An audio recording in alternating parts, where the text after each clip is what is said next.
Hey, how's it going, everybody? It's Izzy here. Metal Edge Magazine, another effing podcast. We all know the news. It's so sad. Jeff LaBar gone way too early, and I've been sitting here and thinking about Jeff and listening back to a couple of the interviews I did with him, and I just wanted to do this. Um, I wanted to post the first one, which you can find on YouTube. You can find this one on YouTube as well. There's no video, it's just audio. This is from 2016, and this is the famous one. The first one got some pub, but this is the famous one where he started talking about Cinderella and he took all the blame and all that stuff. And the thing that I liked about this interview, and the reason I'm doing this is 'cause I want to remember Jeff. And I remember I reached out to him because he was going to culinary school. And I thought it would be great to get him on, not to promote anything. There was nothing to promote. I just wanted to catch up with my buddy. And this is just two guys talking. And it got pretty deep.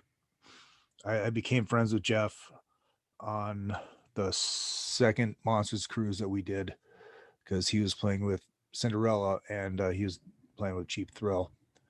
And Cheap Thrill did all three of the cruises. And I think that was our first run doing karaoke on the Monsters of Rock cruise, Cruise to the Edge, and the Moody Blues cruise.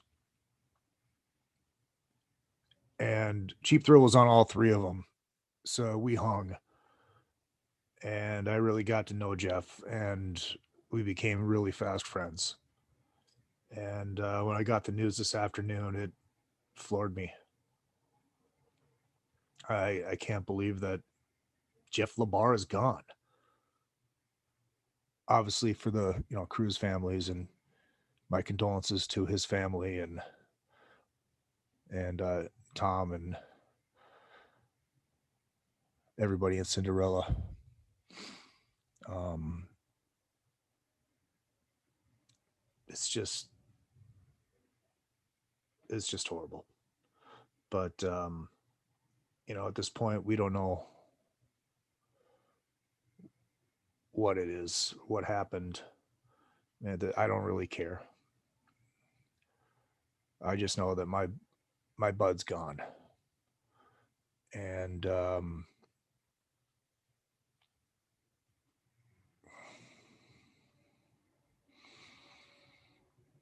I just want to present this interview for you guys. A lot of people that might not have heard it, and just you probably seen it quoted in a lot of the stories that have come out. And every time, since this happened, since this interview happened, every time there was this article about Cinderella, this always got quoted on Blabbermouth and all that stuff. So, my condolences to Tom and Eric, and everybody in the Cinderella camp. Fred, his son Sebastian, his wife, all of his friends, and all of his fans. Um, the audio on this is not the best. There was something going on with my computer. I don't know what the hell was the problem. So it sounds like there's a chopper in the background, but you can hear clearly. It's just that there's that annoying noise all the way through it. But um, rest in peace, Jeff LaBar. Man, can't believe you're gone. Anyways, this is for you, buddy. Catch you on the flip side.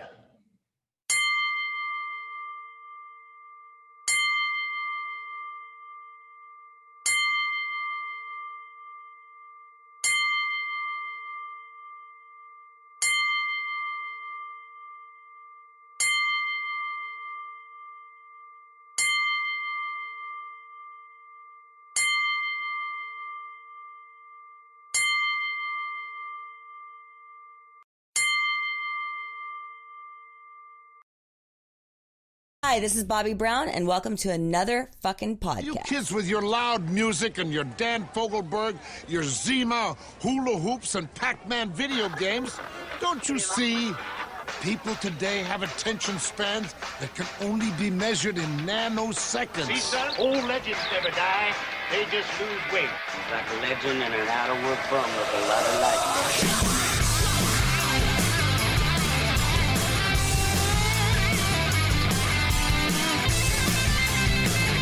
Hello, you crazy dick fucker!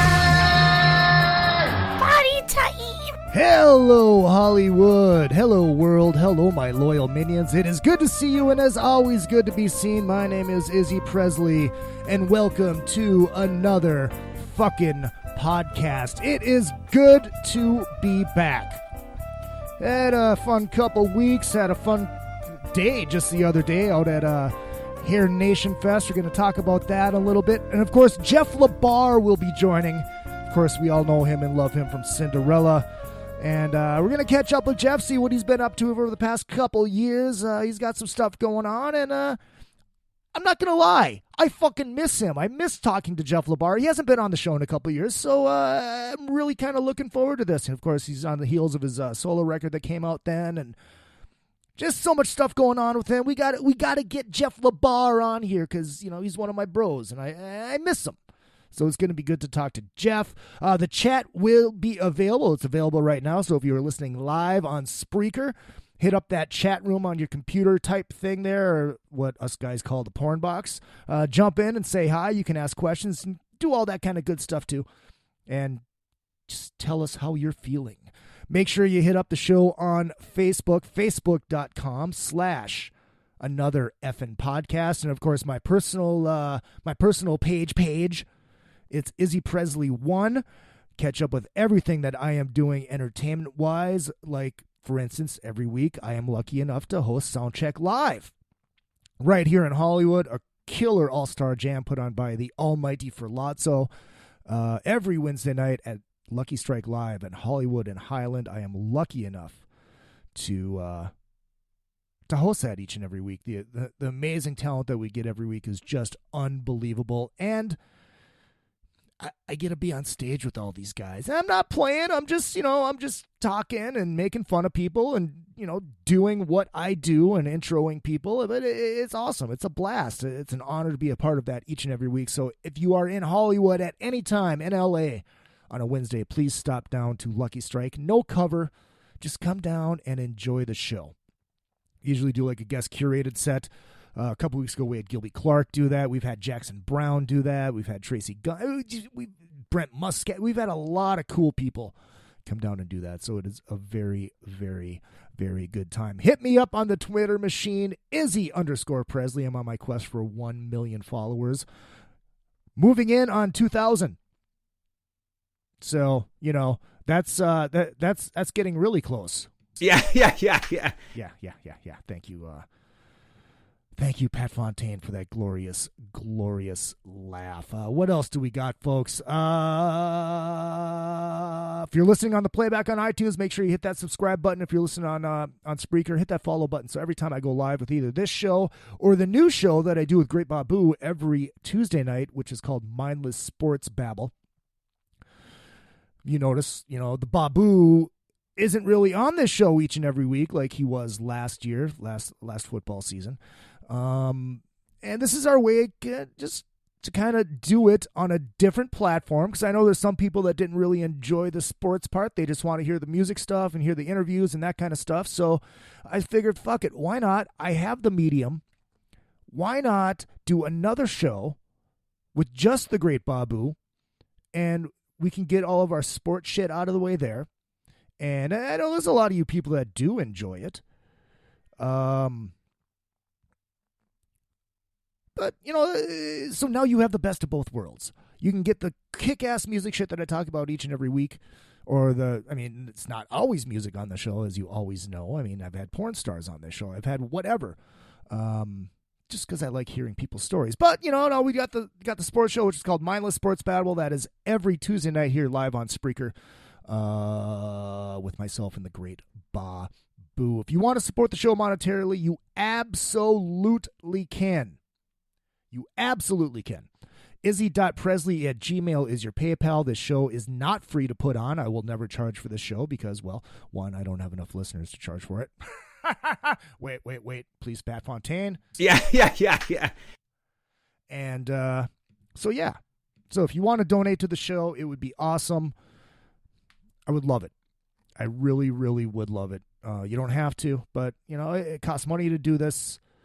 The gear wasn't free. The computer wasn't free. The internet's not free. The Spreaker thing isn't free. I mean, it could be, but then I only get like 5 hours worth of stuff. And now I'm able, the way I'm doing it, what I pay, it's like, I got like 500 hours, but you got to pay for it. And that's all good.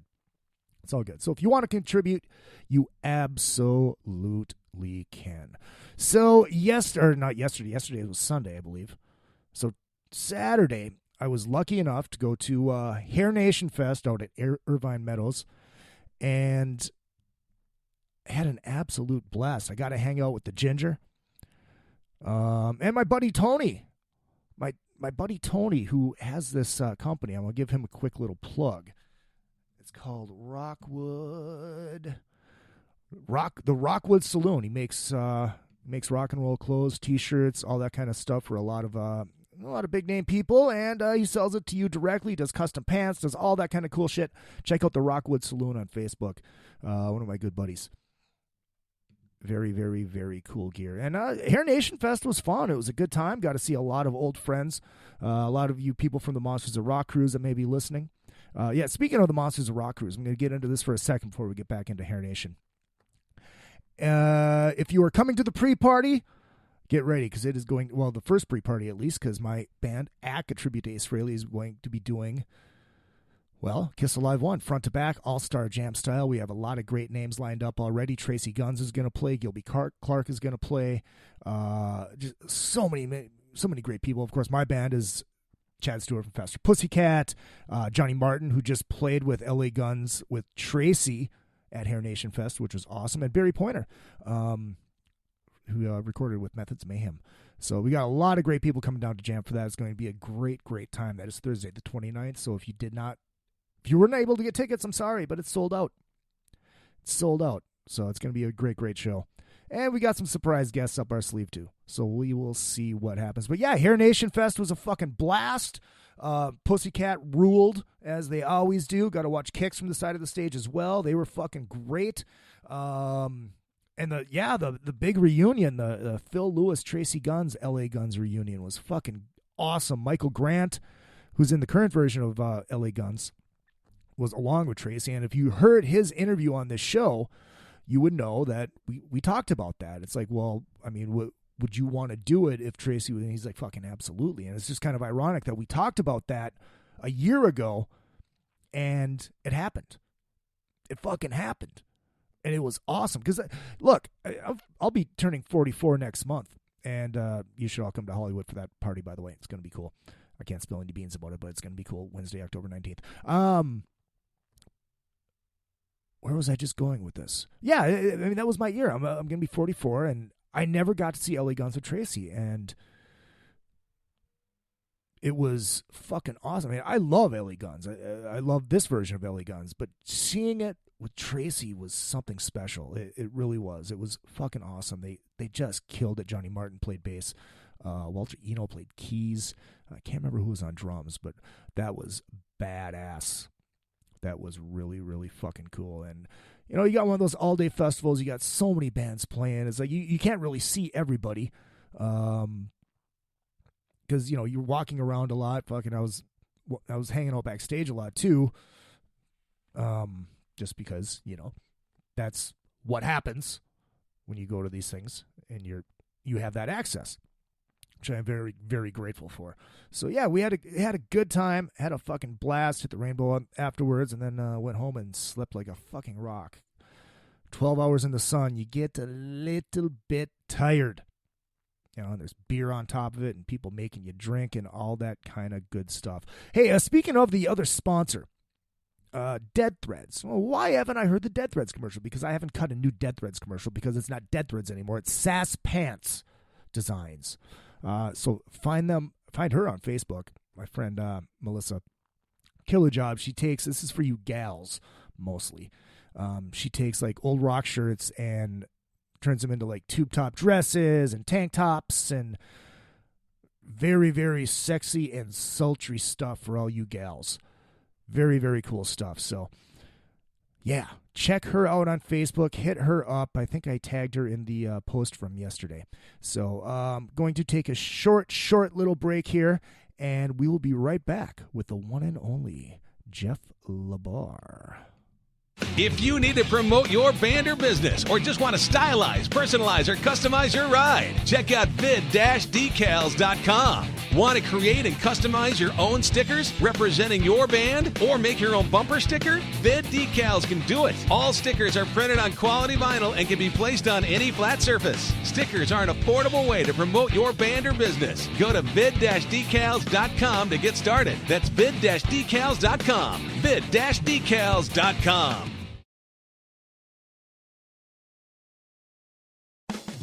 RockstarLeatherworks.com is your home for badass rock and roll gear. Featuring 100% handmade leather bands, watches, cuffs, bracelets, and more, Rockstar Leatherworks has something for everybody. Whether you are going to the show or you are in it, you can find something to fit your needs. Choose from a variety of designs or create your own masterpiece. Their bands and watches are second to none. They also ship internationally. Who needs a stage to be a rock star? Check out RockstarLeatherworks.com. All right, and we were back. Joining me, Jeff LaBar. Are you there, friend? I am here. All right, I can kind of hear you, kind of so good. You can't hear me? Oh, I can hear you. I can hear you. It's just a little thing on. Okay. Oh, hold on. There's one thing I got to do here. This will change it. So just keep talking. How you doing? We haven't talked in a while. I understand. You got to fix your shit. Yeah, you thought I would have had it fixed ahead of time, but that would have required work. One would think. Right. So how you doing? I'm sorry for busting into your football game. I know, right? It's like the Eagles are in the red zone too. Oh, don't even bother. They're kicking a field goal. Yeah, but hey, at least you get to watch it while you're talking. Yeah, right. Right. Well, you're a big sports guy. You're a big Philly guy. You're out in Nashville. Have you latched on to the Nashville teams? Yeah, I'm interested in the Titans. Hockey, not so much. I grew up a hockey fan. I played hockey as a kid. But I lost interest in it when I moved to Nashville. When I moved to Nashville, there were no professional sports teams. Right. Put it that way. The front page of the sports was like the Vols. I was like, what the fuck is a Vol? So, right. I had to learn about college football, the SEC, moving here. And it wasn't until after I moved here that the Houston Oilers moved here, became the Tennessee Titans, and they got a hockey team. And I'd go to a hockey game, and they would have to explain the rules on the jumbotron. I was like, okay, this is special. But yeah, I basically play fantasy football, follow all the teams. Well, it kind of shocks me not being a hockey guy because you grew up in Philly and you had the Broad Street Bullies. Totally. That's why I was a hockey guy. I was a hockey guy when I was a kid. When I was a teenager, I played ice hockey. And I excelled at it until I broke my ankle. I broke my ankle when I was 15, playing hockey. And on top of the fact, I played football too. But all the kids got bigger than me. They all started getting bigger than me, and I went home and played my guitar. And it turned out that was a good idea. Right. Go ahead. Huh? I said, go ahead. Oh no! That's just that was a good idea. That I went home and played the day that I broke my ankle, I think I was 15, and my mom dragged me off the ice, or helped me off the ice, and took me to the hospital. Turns out I had a broken ankle. I was like, you know what, Mom? The kids are getting bigger than me, and I can't play football anymore because I'm too small. Hockey, apparently not. And I think I'm just going to go home and play my guitar. She said, that's a good idea. Right. Keep down on those medical things. Right. You know, it's funny because I quit playing hockey. I quit after sports. I think when Pee Wee started, that's when they started checking. And I was such a pussy that I quit because they started checking. Oh, I loved the check-in part until, like I said, everyone got way bigger than me. Right. Well, then you have to be the crafty, quick, small guy. Yeah, I was. No, I was the quick little guy. You know, even into high school, you know, I would play street hockey, or I even played roller hockey. When rollerblading hockey came into play, you know, I did that too. And it was like neighborhood hockey, which was way rougher. Oh, right, because there's no refs out there. Yeah. Oh, totally. We had like gangs. We had like gangs in Upper Darby. Upper Darby is just outside of Philadelphia. It's like a dank suburb of Philadelphia, West Philly, you know. And we had like roller hockey teams and street hockey teams that were just brutal because they were gangs. They were formed out of gangs that that were rivals in Jesus. life, you know. Jesus. And we took it out on each other, you know, when Upper Darby put down like an actual hockey rink. It was like a roller hockey rink. In the down at the rec center, you know. I was like, I think they meant that for, you know, kids to play and all, but like the rival gangs in the area like took over and formed hockey teams, and yeah, it got brutal.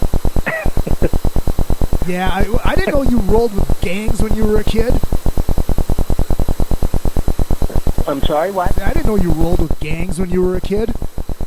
Well, you know, it wasn't like the gangs that you see these days, you know, popping a cap, you know, toting nines and shit. Right. You know, it wasn't like that. Back then, it was just like little rivalries.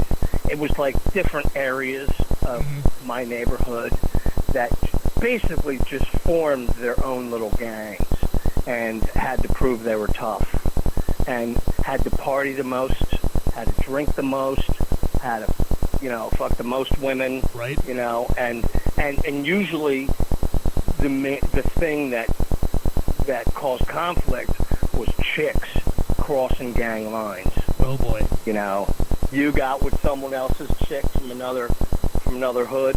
Yeah, not so much. And that was the extent. You know, I'm talking about like the 70s, early 80s. Right, you know? right. I'm talking about the late 70s, early 80s. You know, I'm like giving up my age here and stuff, but you know, it was all fun. You know, I look back on it, and I like Facebook has even brought me back together with some of these people. Oh, really? You know, people from high school, and then people from like other gangs, or you know, they were basically just other neighborhoods in Upper Darby. Right. You know, they were just specific to one neighborhood I hung with was called the Wall. Another neighborhood was called the Lane. Another neighborhood was Bywood. I could go on and on. And they were within walking distance of each other. You know? But I have no idea how we got onto this subject. It all starts with hockey. But it all goes back to hockey. It did. You know, it all culminated into hockey from these different neighborhoods in Upper Darby. Right. So it all like eventually led to competition in in like roller hockey. Right. Well, yeah, it's funny because it's like, you know, trying to explain to people what it's like. I mean, because I grew up outside of Minneapolis, and it's like hockey is such a big part of our life out there. You know. Yeah. Because we're basically South Canada, so in the wintertime, what are we doing? We're outside playing hockey. Right. You know. Right. No, I was doing the same thing when I was a kid. We were out front. You know, it was before the internet. It was before cable TV. Yep. we were out front playing hockey, man, and we were doing commentation and everything. Even it was just like me and my neighbor, my next door neighbor, who, you know, kid friend. You know, right. Just me and him. We would take turns playing goalie. And then we do commentation. Oh, yeah. You know, and it was always, you know, Philadelphia Flyers. Rick McQueen comes down, passes to Bobby Clark, score! He shoots score! You know, it was, you know, we would just take turns, you know, shooting and playing goalie. Yeah, it's like I had a neighbor that we did that too, but it's like mostly during the summer we'd play baseball every day, and we'd have ghost runners, and I'd usually be the Twins or the Braves, and you know it was fun. It was just, you know, it's what you did as a kid. Absolutely. You know, it's funny because when I was a kid, my parents never thought to put me in Little League. Mm-hmm. They just never thought to put me into sports until I got to junior high school when they offered it. So when I played baseball as a kid, it was the neighborhood kids. We went down the park, and we never had enough kids to play a game. It was just like, you know, somebody goes up the bat and you all go out in the field. You know, right. You know, we just take turns batting and hitting them out in the field and fielding them. You know, we never really got to play games, so I never got to play baseball in school. I tried wrestling. I tried soccer, both of which I hated. I can see the soccer. Until I landed on track, which I excelled at, and football, and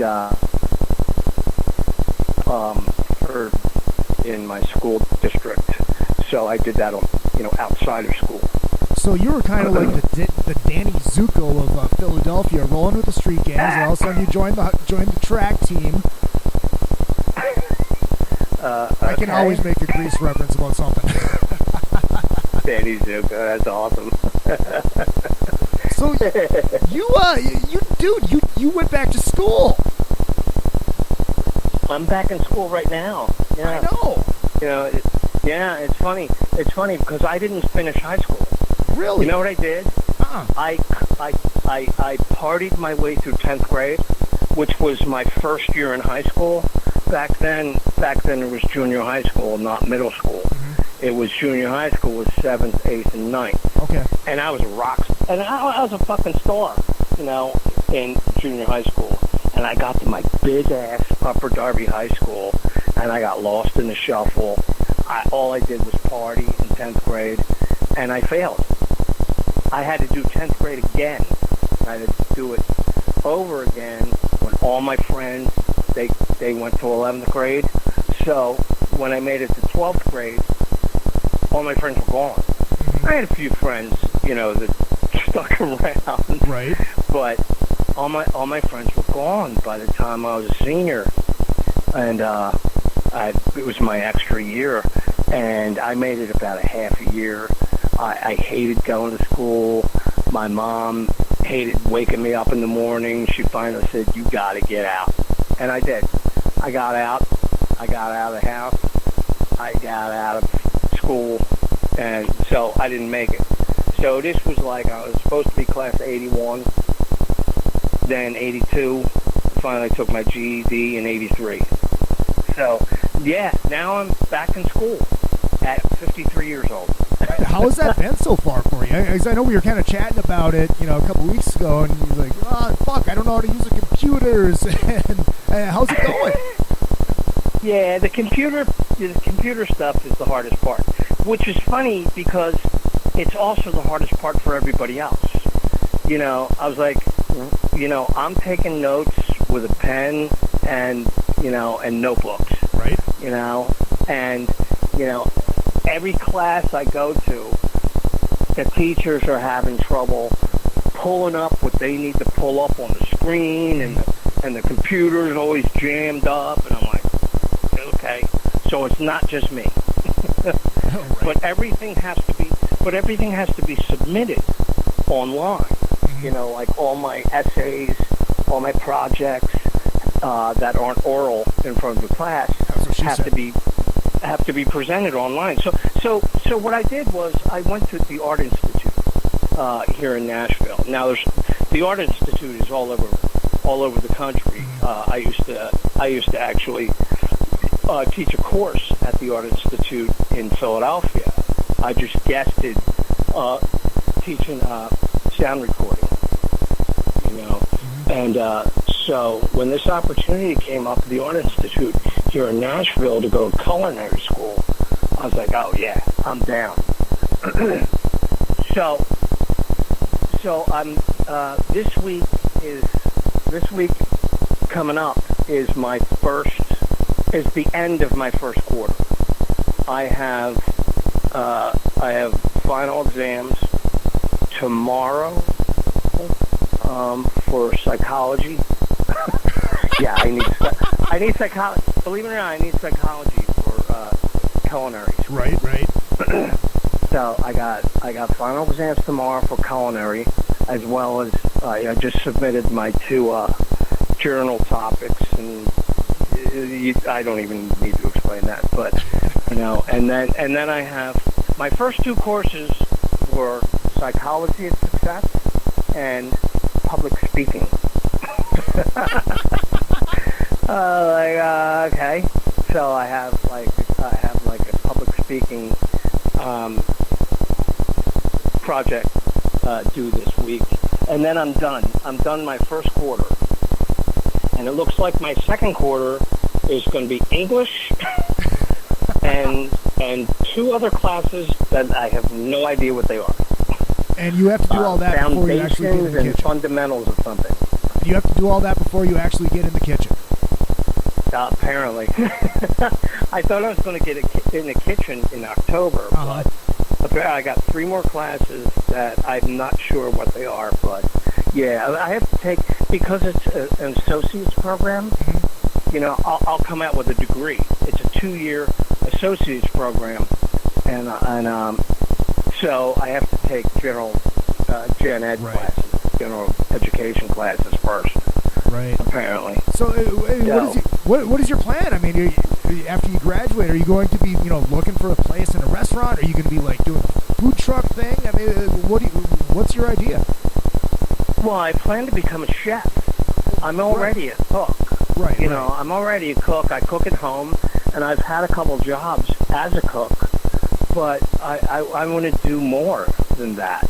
You know, the guitar playing thing was fun. You know, I had a friggin' blast. You know, but it you know, I'm getting too old to do that. You know, like, you know, 60-year-old guy prancing around on stage. No, not so much. Yeah. It's not something I want to see myself doing. You know, even though I'm wearing my age well. Right, absolutely. You know, even though it's a young man's game, and at the point I am in my career, you know, when I'm doing like side projects, I still get to do a lot of studio work. Oh, okay. I still get paid to do studio work. I still get royalties from Cinderella. So I still enjoy playing music, you know, jamming with my friends at parties and stuff. Like I said, studio work. But you know, at the point when I'm not touring with Cinderella and I'm touring with other bands or my solo project, you know, it's in a van with a trailer, humping your own gear till 4 a.m, getting drunk until I'm stupid, and I can't wake up the next morning and do it all over again. It's just too hard. This is too hard, you know. Yeah, well, I've done it for over 30 years, and I had a blast doing it. So, but I really enjoy cooking, which I got into in the past, I don't know, 10 or so years, you know. And I get with my mom over recipes, although she doesn't have recipes. I just cook with her. Right. Just throw stuff in, you know, the way old ladies do. But no, I just got into it, you know, and I do it on a daily basis. I do it for my family, my wife Debbie, and our nephew Caleb lives with us, and he has a job now. He's 19. He has a job now. So I make them food. I cook for them. I make their lunches when they go to work, you know, and I enjoy doing that. So, you know, Debbie was like, hey, why don't you get a job doing it? I did that. I got another job doing it. And then this opportunity came up to go to school. And I was like, yeah, I'm doing that. I look forward to becoming a chef. The answer to your question is that. Okay. In 2 years, I look forward to becoming a chef. And with that, do what I can. Either, working in a restaurant as a chef, doing a food truck. I would love to do that. Open my own restaurant. Yeah, totally. That's all in all in my future hopes. How is the food truck scene out there in Nashville? Because obviously out here in LA, you got taco trucks on every fucking corner. Then you go downtown, and there's like all these fusion trucks and yada yada yada. It's just getting fucking ridiculous. I mean, what's the food truck scene like in Nashville? Well, it's pretty much the same as any big city. Now, granted, Nashville's not a big city. It's growing. It's actually growing. It's outgrowing its square footage, square mileage. It's actually, Nashville is like ridiculously growing. But yeah, there's food trucks in every major city. I grew up in Philadelphia, and the food trucks downtown were awesome, even on the outskirts of town. And where I grew up, there was a pizza shop.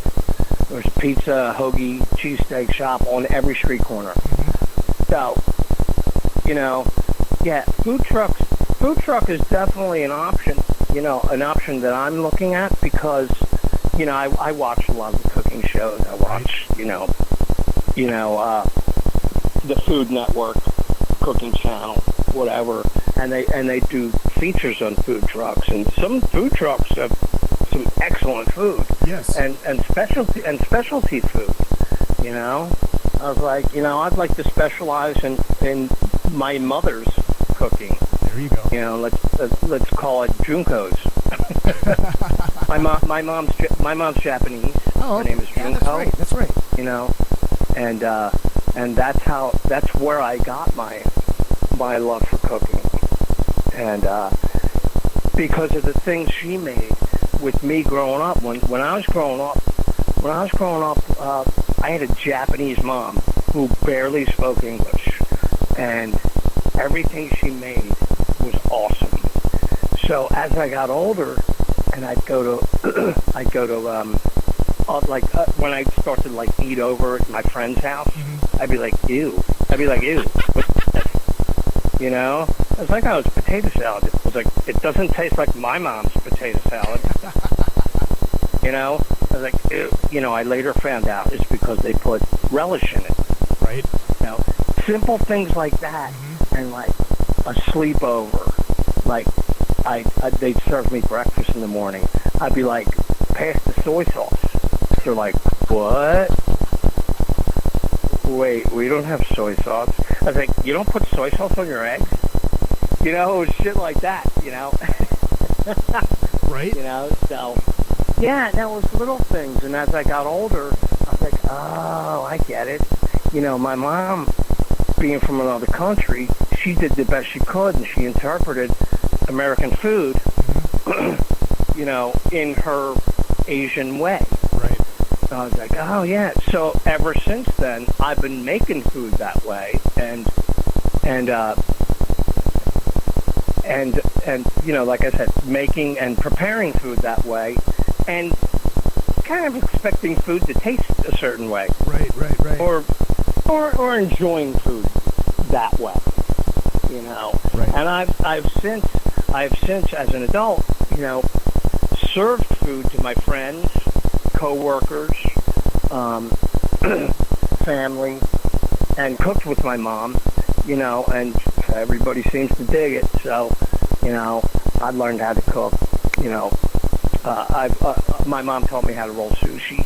Oh, wow. And do tempura.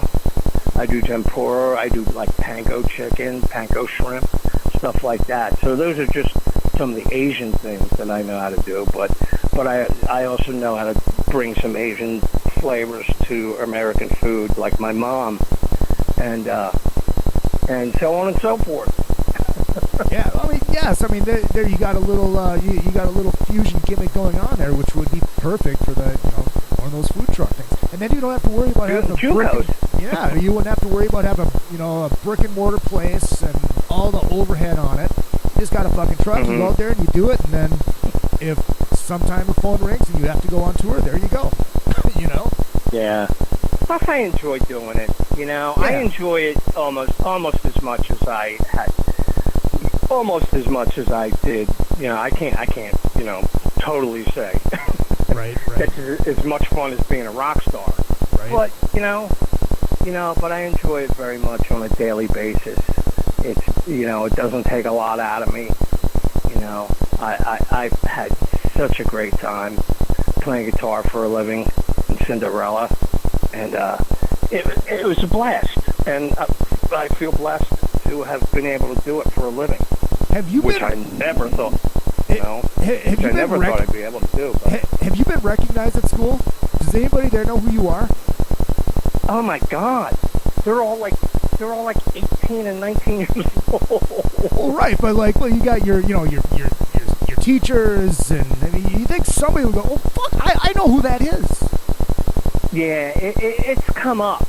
It's definitely come up, especially when I have to give oral presentations.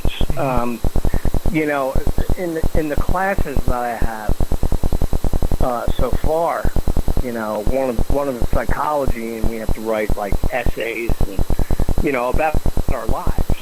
Right. So it's definitely come up. But they're not impressed. Most of them are like, oh yeah, he's old. He's an old guy. Played in one of those old bands, and that's it. They don't treat me any different. Right. Actually, they treat me like an old guy. Like in between classes, they all go out and smoke and stuff like that. It's like I quit smoking a few years ago. If I still smoke, I could probably hang with the youngsters. Right. But they really don't treat me any different. It's refreshing. I dig it. That's cool. They don't treat me like the old guy. They don't treat me like a rock star. They just treat me like a fellow student, really, which is nice. Right. They just don't come up to you randomly and go, "I saw pictures of your hair," or anything like that. Every now and then, yeah. every now and then, one of the kids asks me for an autograph for his dad. Wow, how does that make you feel? It doesn't make me feel anyway. It makes me feel like, oh yeah, I understand. Your dad's a fan. It doesn't make me feel one way or another. Right. I figured, when this one kid came up to me and was like, yeah, my dad's a fan. I was like, oh yeah, that happens. Yeah, I suppose, you put out all those records and play in front of fucking how many thousands, millions of people. I mean, it's going to fucking happen eventually. What's funny was this one kid is dressed in total, I'm not sure what the specific term is, but he's totally dressed in like a priest robes. He's dressed in like Catholic, what do you call them? The robes. I should know this from 10 years of Catholic school, but I don't. Okay.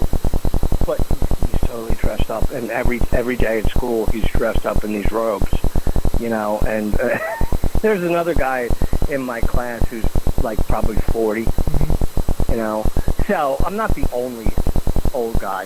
Right. Every time he walks into the class, he's like, "Father," because he's studying to be a priest. Oh, gotcha. He does. So. It's not like he wishes he was a ghost or something. He's actually trying to be a priest. Yes. Very well. Well, you're actually gonna. That psychology course is actually going to help out if we ever do this reality show we talked about. LaBar at the bar. Right. Which could be very, very fucking entertaining. Oh my God. Did we talk about that? Yeah. Yeah, I think a little bit. Okay. I think that day that we spent at the airport, it was me, you and Luis from Heavy Mellow. I think that's when the idea came up. You know, most of the time we have ever spent together in person, we were drunk. Yeah. Of course you know that. Yeah, of course I know that. my liver knows that as well. I don't know if your listeners know our history together. Well, people want to know. Basically, we got to know each other on a run. It was Monsters of Rock Cruise, Moody Blues Cruise, and Cruise to the Edge. And Jeff was on there, right? Chief Thrill. On all three of them. For all three of them, along with Eric Brittingham and Troy Patrick Farrell and Brandon Gibbs, who I just drove to the airport yesterday. Him and his mom and his wife, or his girlfriend, or whatever. What? It was. Who's his wife? His girlfriend. Girlfriend. Who's his girlfriend? I can't remember. Horrible names. I fucking forgot already. Brandon, if you're listening, I apologize. Yeah, I don't really care anyway.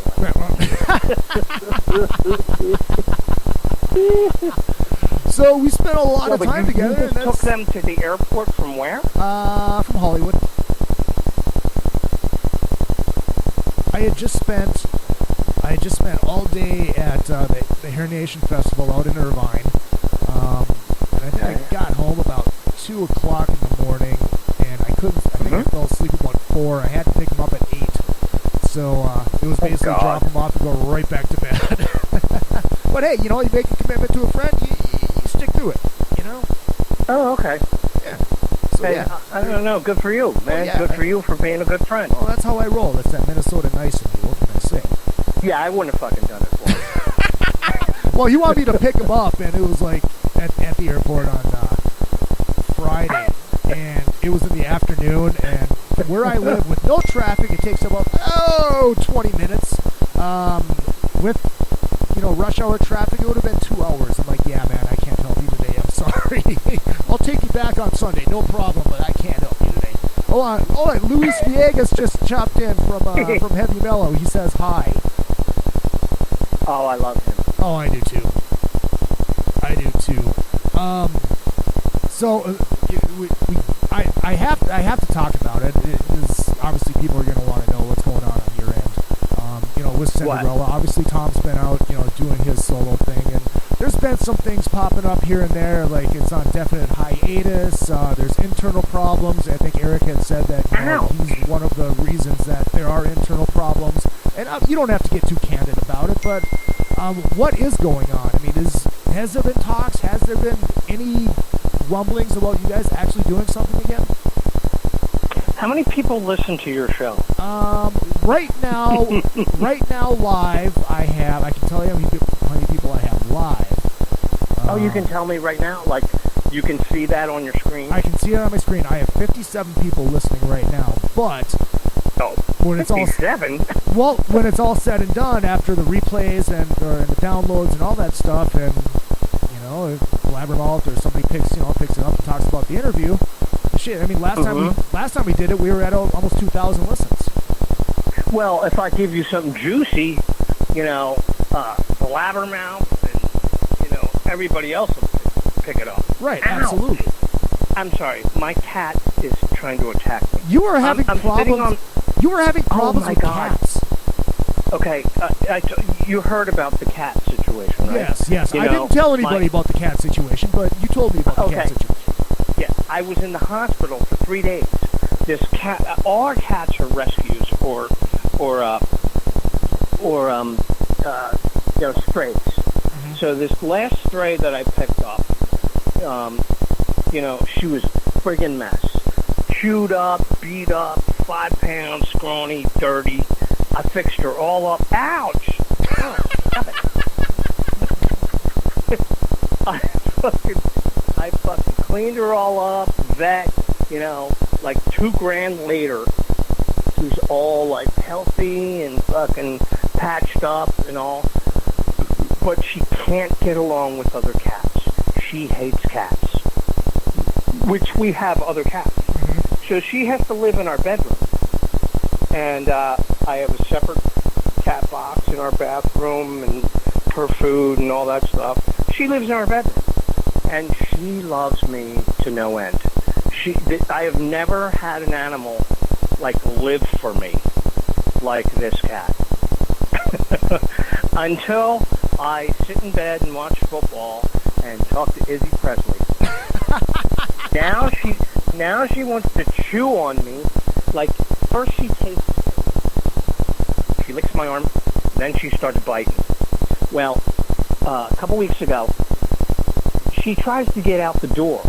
You know, I'll go out into the living room from my bedroom, and she tries to get out. Well, she got past me once, and she'll attack the other cats.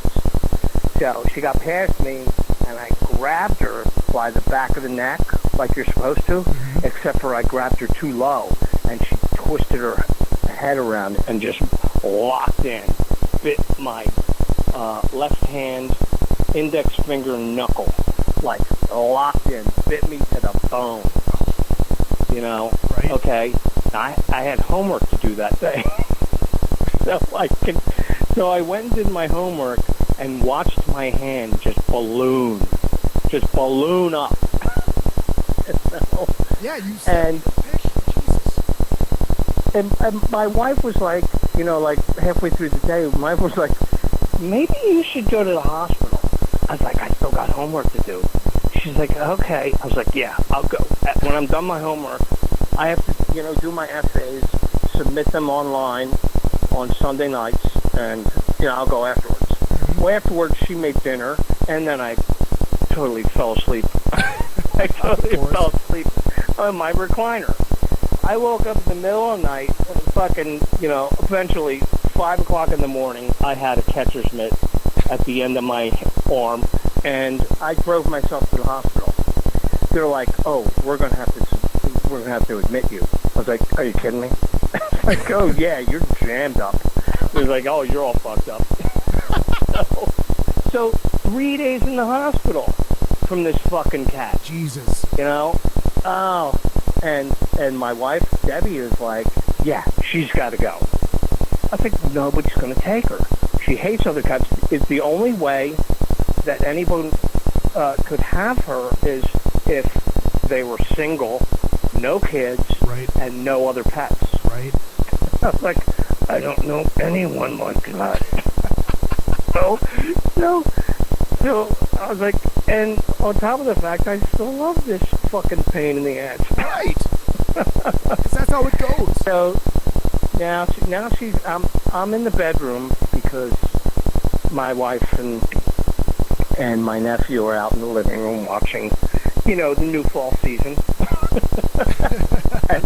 and I'm watching football, and this pain in the ass cat is scratching my TV.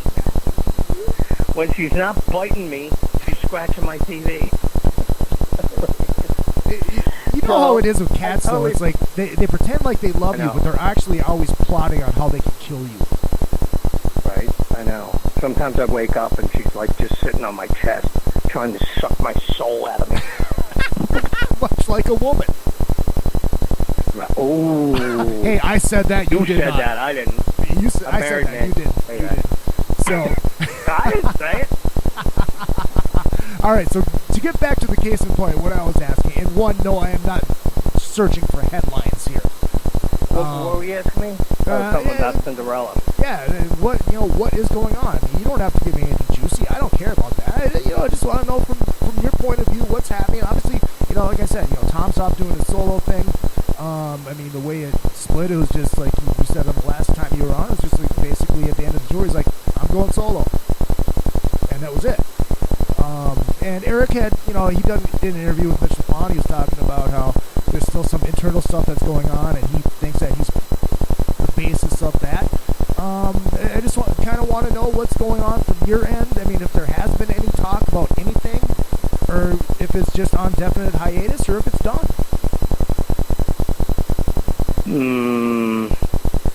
I have no idea.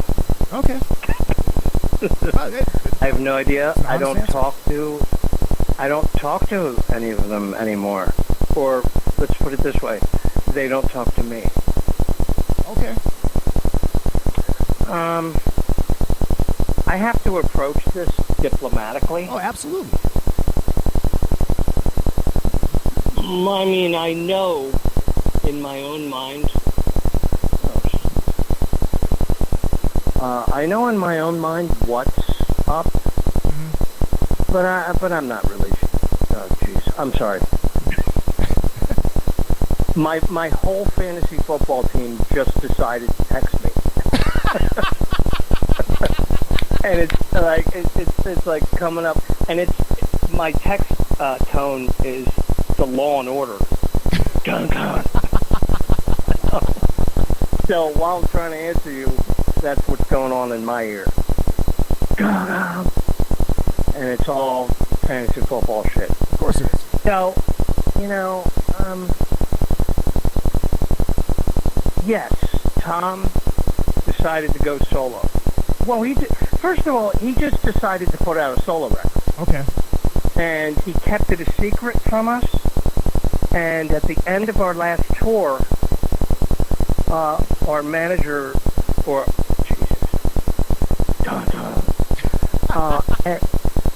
yeah, Law and Order, because everybody in my fantasy football league wants to text right now. So at the end of our last tour, our tour manager took us aside and said, "Look, Tom didn't want to put this out there while we were on tour. He didn't want to distract from the tour, but he's putting out a solo record." I was like, "Oh, yeah, that's cool." And the same tour manager came to me and said, "It's time for you to do the same."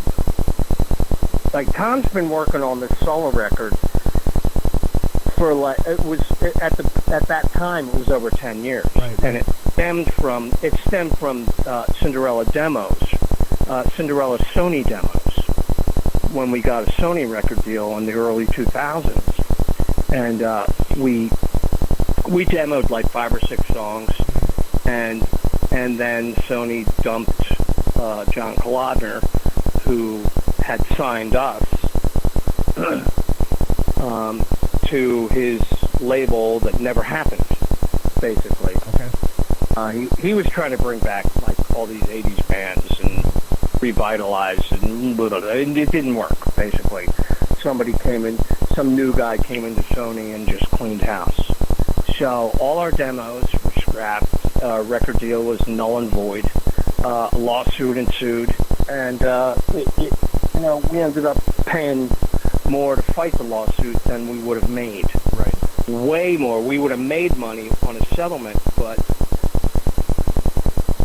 we ended up owing money to fight the man.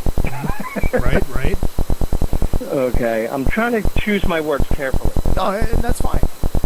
But anyway, Tom turned this into his 10-year project to make a solo record, which was awesome.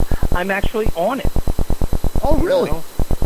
Oh, yeah, and after it came out, I'm on one song. I'm on Mood Elevator. Okay. It was just one guitar track that he kept when he was redoing the song. Okay. That he really liked of mine, and he told me, and took me out to dinner for my birthday, and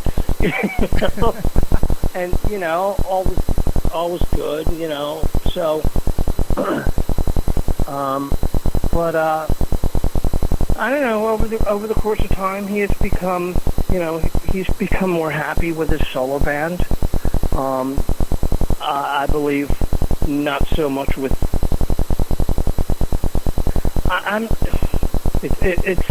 It's tough.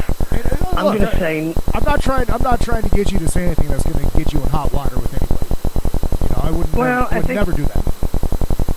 Well, we all made a pact a long time ago to not continue Cinderella if one of us drops out. I mean, and I think he's going to stick to that. I don't talk to him anymore, so I don't really know for a fact. But we all did make a pact not to do it if it wasn't the four of us, and it's not the four of us anymore. I mean, Fred's making a hell of a living, right? way better than Cinderella ever did, doing doing music for TV and movies and stuff like that. You know, and his wife is doing commercials, acting in commercials, and and Eric is now playing. Eric has kept on going. Me and Eric have played in quite a few side bands. Yeah. Cheap Thrill. Kept ourselves busy. But now he's playing with Brett Michaels, and I'm kind of over it.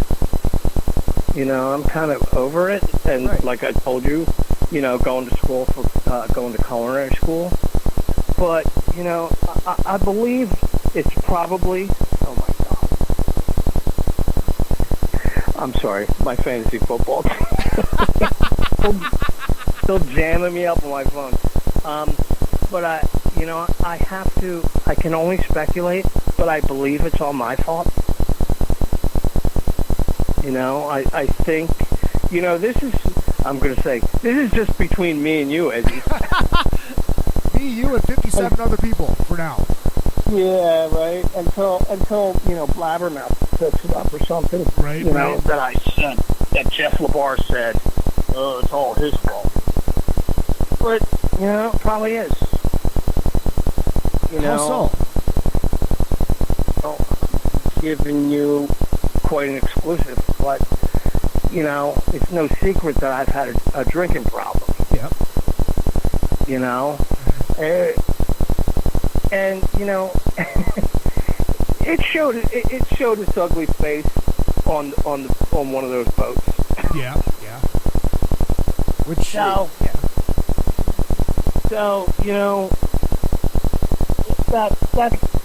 that's what I guess that's what caused a rift. We've all gotten along so well, and like over the years, I've never had a long relationship, and none of us have. Over 30 years, we've all gotten along every single day. Like almost never argued with each other. When I fell out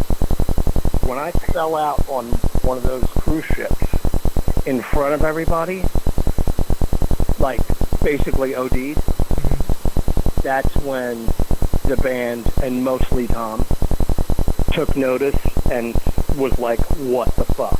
Right. So they sent me to rehab.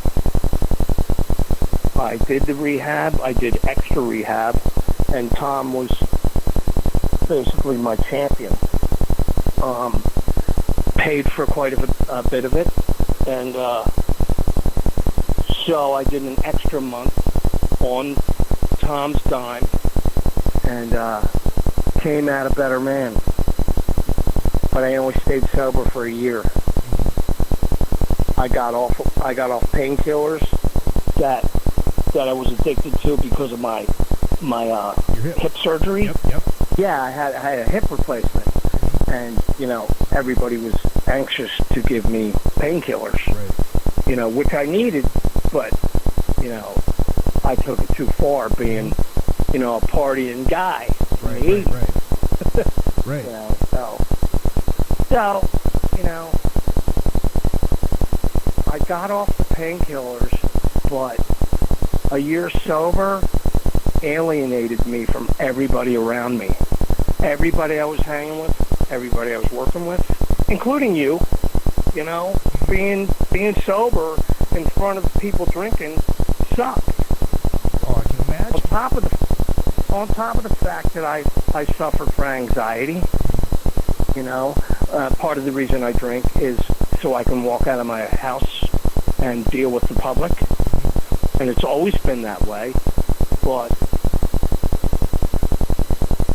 so I went back to drinking. And some people were not a fan. And maybe took it personal. Which is understandable. How are you doing now? No, I'm not. What's that? How are you doing now? I'm fine. I'm going. I'm going to school. Well, right. What do you mean? But how am I doing? Are you sober now, or are you? No. Oh, okay. No, I'm not. Which is the problem. Oh, gotcha. Which is probably the problem. Gotcha. Like I said, I can only speculate because I don't talk to the other guys anymore. I talk to Fred every now and then. I actually talked to him. He actually called me while I was in the hospital. But yeah, Fred's all proud of me going back to school. Eric lives 20 minutes from me. We don't talk. We haven't talked lately. Right. But Eric and I have been the most consistent of all my bandmates throughout the past 32 years. It's just Tom and I that don't talk anymore. And I can only speculate that he's very disappointed and doesn't want to see me die. He doesn't want to witness me dying. And this is all speculation, and I can't wait to see the sound bites or the quotes that are taken from this. Right. Well, I tell you what, I'm not going to write a press release. I'll let anybody do whatever the fuck they want and run with it, but I am not writing a press release. Yeah, but they probably will. Right. Other websites or other podcasts or will probably take parts of this. But I understand. Well, you know what? This is the thing. It is what it is. But this is the thing, Jeff. You're being honest about all this, and I think your fans respect that. You know what I mean? Yeah. I'm trying to clear the air with you. Well, I don't want to see you die. No, I'm not trying to die. No, I know you're not. I know you're not. I drink a few beers. I'm in school all day. Yeah, so I'm not drinking. Right, I'm being responsible. Right. I'm actually getting A's. I'm actually getting straight A's. That's in school. Awesome. But when I come home, I chill out with a couple beers. I go to bed early. I'm usually in bed by 9 or 10. Next semester I'm in class at 8 a.m. 8 a.m. Oh. So I'm being responsible. Yeah, that's the thing though. There's a difference between having a couple beers and sitting down on your chair and watching the news with a cold beer in your hand, like old men do, and drinking yourself to sleep every night. There's a big difference there, and I can understand how that's easy, just to do that now because you have these responsibilities of school and everything. But what's to say what happens if you got on the road? Yeah, exactly. I got to be honest with you. It was the touring that fed my appetite for partying. Right. All the way back. All the way back to the 80s. Right. It led to. Because I have a history. It's not just this past issues. Right. I have a history of drinking and cocaine. It was the 80s. Cocaine fucking abuse. Yep. In the 90s it was heroin. Yep. I went through every cliche phase that a rock star could go through. It just wasn't highly publicized. I was arrested. I went to rehab. I did all the things Motley Crue did. I just didn't, publicize it. Right. Well, and that was back in the day when Motley Crue and Guns N' Roses all wrapped into one. Yeah, but that was also back in the day. There was no social media. There was no websites, and there was nobody that was reporting on this. They weren't talking about this in Circus and Metal Edge. They never talked about that kind of stuff. It was all fluff interviews. You know what I mean? Yeah. We just, as a band, we tried to hide our dirty laundry, and most of our dirty laundry was me. Gotcha. So, we didn't try to hide it. We just didn't publicize it. Right. We just didn't tell people, oh, yeah, Jeff's in rehab, Jeff's in jail, Jeff's in, whatever. We just didn't publicize it. We actually kept it to ourselves. It was our family. It was our family business. Right. And that's how we treated it. Well, that makes complete sense. I mean, that's that's the way it was back then. It's like, I mean, what's it like now? Now that you guys are apart, and hearing some of the stuff come out, and hearing a couple people do interviews here and there, and I mean, obviously the Cinderella question always comes up with them, and some of that internal stuff does get outside. I mean, how does that make you feel now? Well, the only time our family business is publicized is when I say something. Right.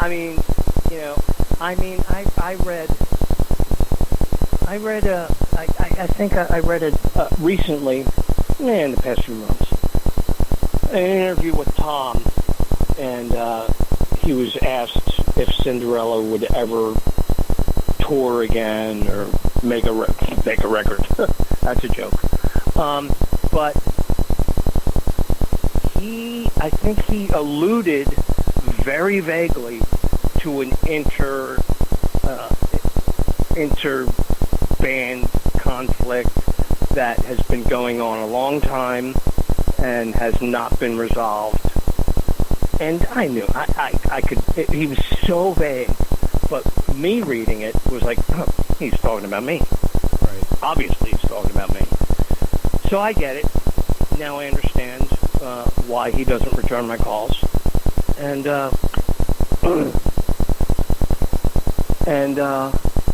I don't blame him. I understand. And he's been the major talent of Cinderella all this time, and he deserves to be solo. He not deserves to be solo, but I mean, it was inevitable for him to go solo. He's just one of those guys, lead singer, main songwriter, that it's inevitable that he should go solo and basically dump the dead weight. Well, yeah, but still, I mean, it's like with you guys. I mean, his solo band is great. I mean, there's no denying that. But it's like with you guys, there's a few bands you can say. It's like when you have that classic core together. I mean, look at the original Kiss. There was a magic to it. There was Cinderella. There was a magic to it. You know what I mean? Mm-hmm. Oh yeah. As far as the music. Yeah.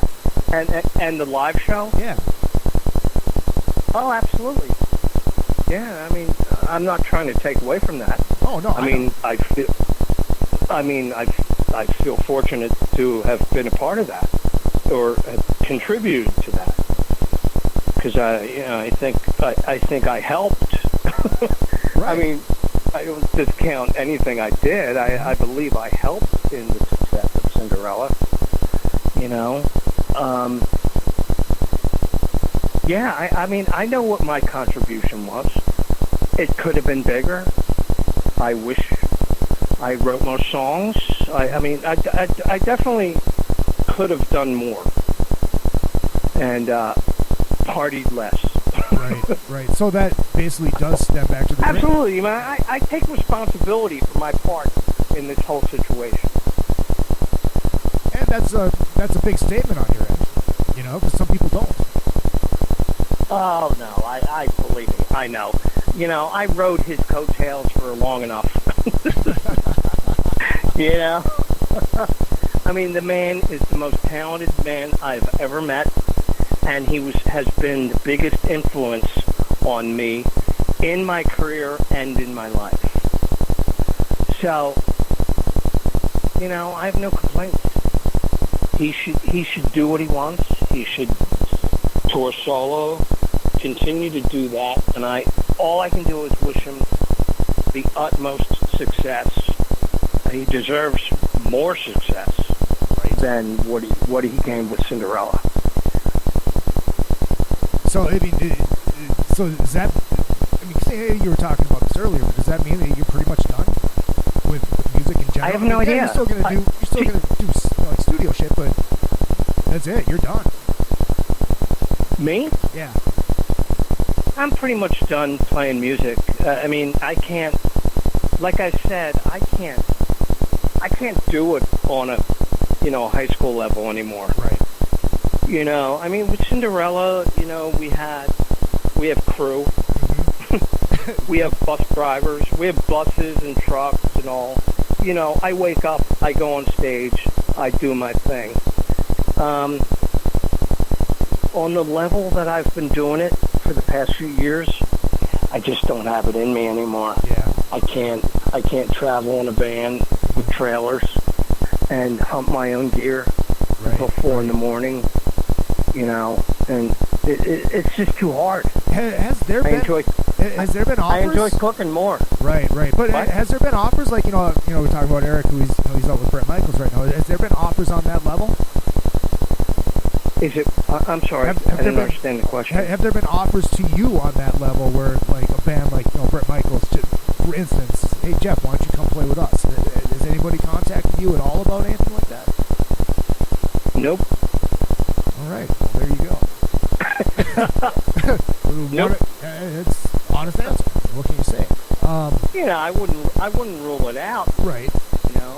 Barring any more, bites to my hand from a cat. I wouldn't rule it out, but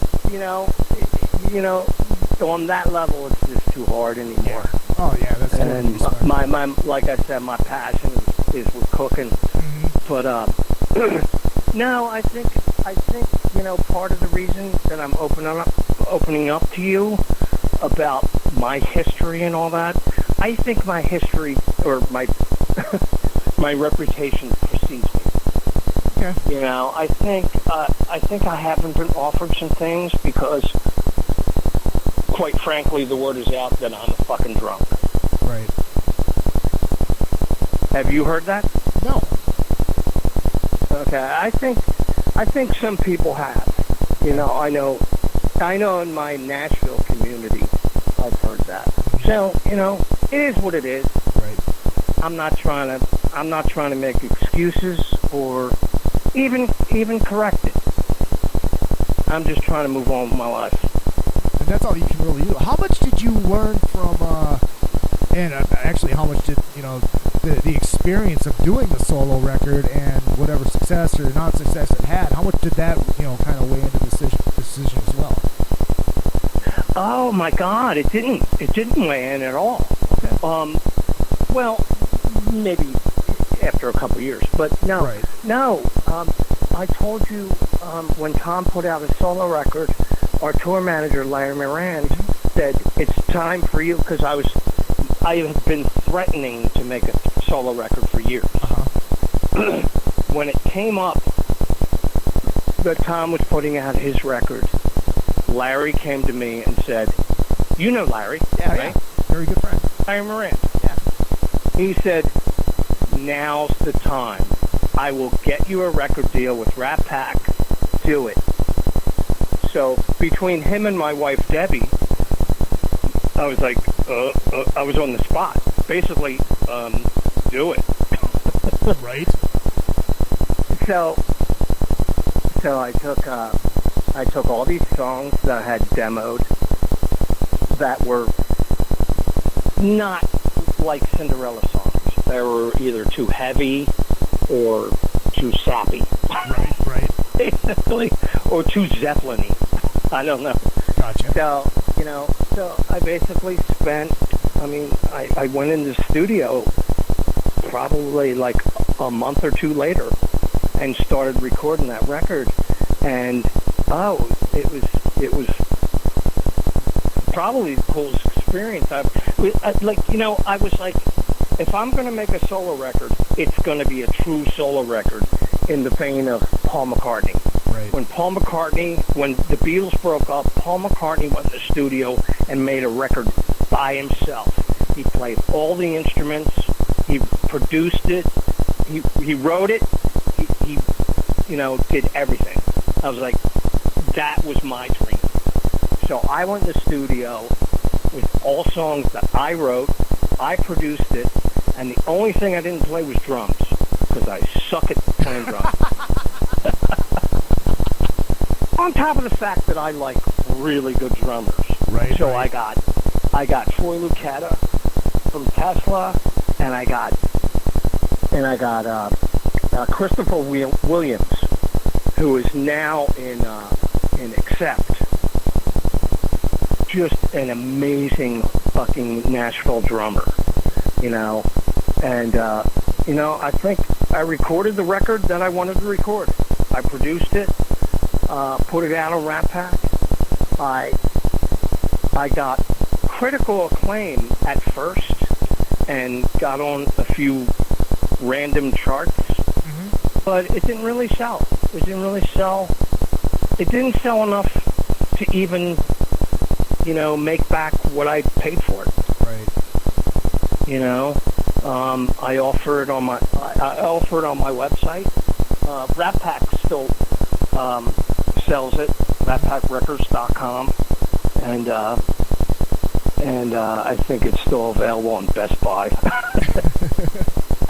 But I sell it on my website, JeffLaBar.com, or I sell the CD autographed with an 8x10 autographed with a couple signature picks for like real cheap, you know. But beyond that, it really didn't do as well as I thought it might. But I'm still proud of it. Yeah, you should be. You know the CD, right? Yeah, I own it, of course. Okay, you know, just for anybody who's still listening. Anybody who's still listening. Let's see where we're at right now. It's called One for the Road, and